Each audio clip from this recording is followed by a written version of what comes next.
Потом подарок. Чего прочитать?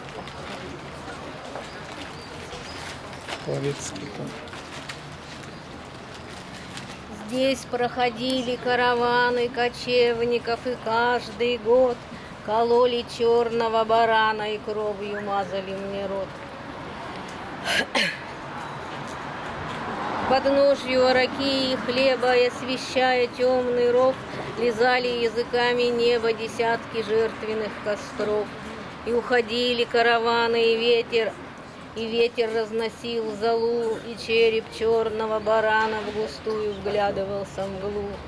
А ты бросаешь горсть монеток, автомобиль в пыли стоит дорожной.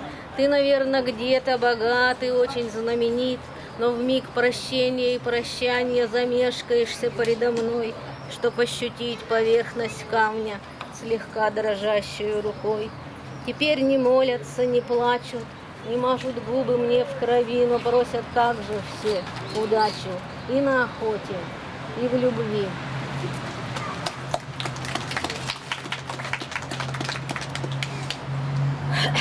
Ну вот из новой книжки. Последний поход Чингисхана. А в завершении пройденных времен щедрой наградой, терпению печали, как золотой, покидая Анон, мглой предрассветной верблюды кричали, лошади ржали по волнам степным, плыли кибитки, телеги скрипели.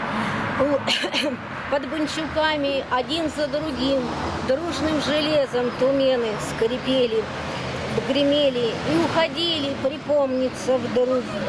Думай, взлетишь над землей необъятной, и незнакомый до срока испуг в самое сердце ужалит внезапно, что никакие хоромы дворцы, льстивые слуги и чуждые боги, горы сокровищ и княжьи венцы, не оправдание судьбы и дороги, а через все расстояния пути вел за собою войска устремленно, чтобы когда-нибудь снова взойти на берега золотого Анона, сокола вновь отпуская в полет, звякнут цепочкой серебряной путы, взгляд из-под лобья угрозой сверкнет, стар я, но так неучтивы тангуты.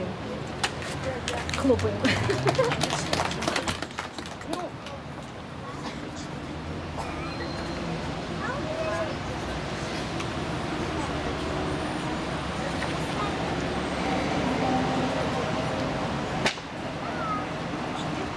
Ну вот, наверное, это типа последняя, да? Капля камень точит, времена в песок, яростные очи вспыхнут на восток, озарит курганы древний божий лик, упадет обманный предрассветный миг, сумрачно и глухо на ковыль траву, отведу до уха злую тетиву, из тысячелетий вдали сквозь меня, канувшего в нети поколения, плод времен пронзая от родных шатров, взгляд уйдет до края будущих миров, взрежет воздух спящий в сердцевине мглы, острие летящие на восток стрелы. Спасибо.